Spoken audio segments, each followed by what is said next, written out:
Well, good afternoon, everyone. I'm Michelle Easton, president of the Claire Booth Luce Policy Institute.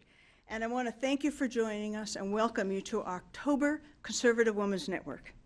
Special thanks to our partner, the Heritage Foundation, Becky Norton Dunlap. We've been putting this on for years, and it's such a pleasure to work with such a fine organization as the Heritage Foundation. Now, I am so happy today to introduce today's speaker, Kate Obenshain. I know you've all seen Kate on Fox News, where she's a passionate, articulate defender of conservative values. She's also been one of the Luce Policy Institute's most popular campus speakers for many years, and she's been speaking and mentoring young women that we work with for decades. And she's helped me out so many times at the Luce Institute, helped the Luce Institute out so many times too, and I'm very grateful to you, Kate, for that.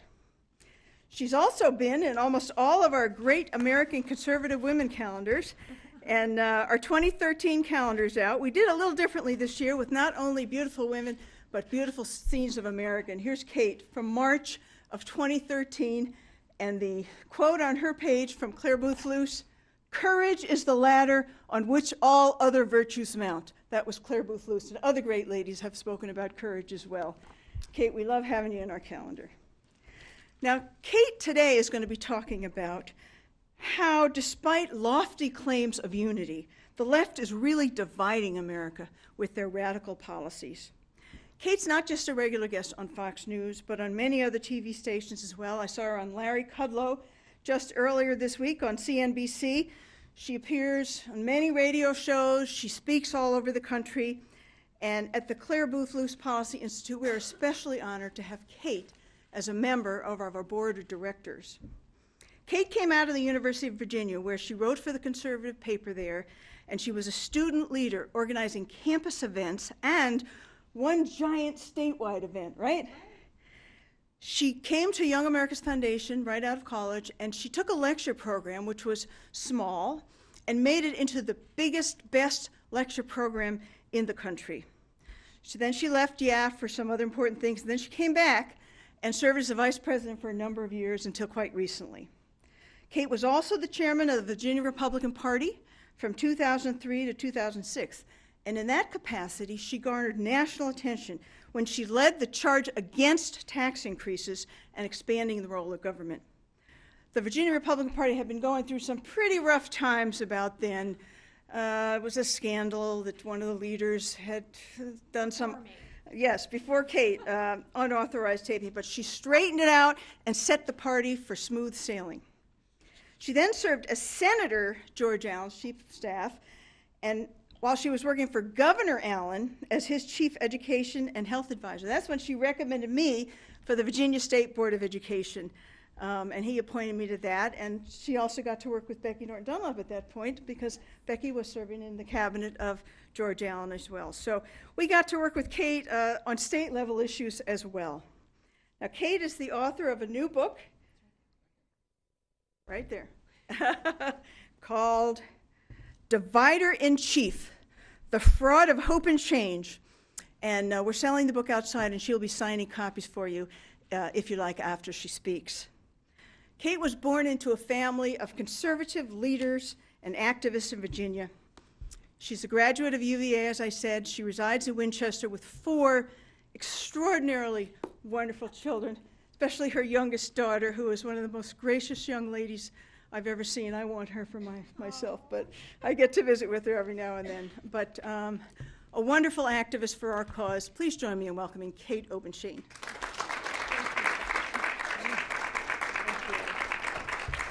Thank you all so much. It is wonderful to be here. Okay, if we're going to talk about courage, then I just have to point you to these 2 ladies sitting here with me. What a joy it was to get to know Becky Norton Dunlap when I worked in the Allen administration during a real revolution. It was a great restoration of our conservative ideals. Virginia had been going through a difficult time, and George Allen came in and just championed the great reforms of abolishing parole, implementing academic standards, reforming welfare so that this crazy thing where you have to work for your welfare benefits, which now, of course, is completely watered down. But Becky was part of the revolution, and I will tell you, as Secretary of Health and Human Resources, there was no issue that she was unwilling to tackle, and that is a tough area for conservatives. She was out there on the front lines during the entire administration, and she was an inspiration for me and for a lot of other conservatives, but particularly for conservative women. And I just want to thank Becky for her noble service to the Commonwealth and also to the country. Thank you. Michelle, I have known for years and years and years since I started at Young America's Foundation as a wee one, just having graduated from the University of Virginia. And she is someone who has managed to combine career and family in the most professional and noble manner. She has these 3 incredible young men as her sons, and she has always put her family first, her husband and her boys, but she also puts the cause of freedom first. And you know, that is something when I talk to groups of young women, I really want to impress upon you how important that is. I chose originally to stay home with my children, but to still be involved. I was still on the State Council of Higher Education, but my goal was to raise my children. And then I got this crazy phone call when I had 4 children under 5. Okay, so 4 little people under 5 and under. They were 5 and under, as my mother points out frequently. My little girl, I had 3 boys and this precious little baby girl, and I was so happy. Life was exactly like it was supposed to be. And I got this very irritating phone call from George Allen saying, Kate, we need you. We need you to run for state party chairman in Virginia. I was like, no, that's not happening. I am a very busy woman, and I'm happy the way it is. And of course, you know, George Allen, you can't say no probably more than once because he doesn't give up, because he fights for what he believes in. And so finally I said, fine, okay. And so I ran for party chairman, won, and spent the next 3 years traipsing all over Virginia fighting for conservative ideas. And the thing I want to impress upon you is, as hard as that was, as a mom of young children, I would not change it, because it is so important for us to get engaged in the battle. If we don't, nobody else will, and we are passionate about conservatism. We have a unique degree of passion because we are moms, so many of us. Even if you're not moms, you're passionate. But we are passionate because we want to pass liberty on, not only intact, but maybe even expanded. Pass that on to our children and our children's children. So even if you embrace that more traditional role and are looking forward to that, please do not think that you can get out of activism and out of being involved. We need you in this battle from here on out. It's too important. What we're standing up for is too important. So I want to thank the Claire Booth Luce Policy Institute. One of my favorite things is to travel around the country talking on college campuses, because college students are on the front lines of the battle, and it is so important what you all do, standing up for young conservatism, giving them the courage that they need. I did just write this new book that Michelle held up, The Divider in Chief, The Fraud of Hope and Change. And I did it because, let's see, I was talking to Catherine Lopez, the National Review online. I did an interview with her not too long ago, and she said, Kay, why did you write this? Is it meant to be an awakening, something like that? And I said, you bet it is. It stuns me that around half of the American population completely fell for this empty mantra of hope and change.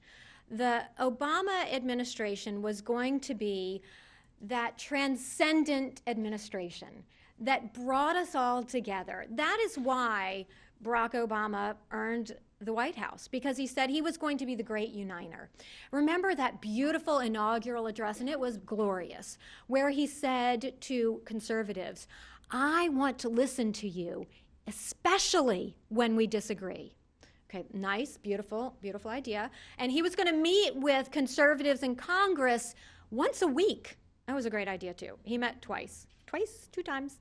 So 3 days after that beautiful speech, the conservatives in Congress came to the White House and they had a meeting, and Eric Cantor, a congressman from Virginia, articulated the conservative perspective on increasing taxes, that we shouldn't do that. And you know what Obama said, 3 days after, I want to listen to you, especially when we disagree? He said, Eric, I won, you lost, I trump you on that. Then about a week later, he said, I want the folks who got us into this mess to do a whole lot less talking and a lot more listening. You can talk a little bit, but I want you really to stay on the sidelines while we try to clean this up for you.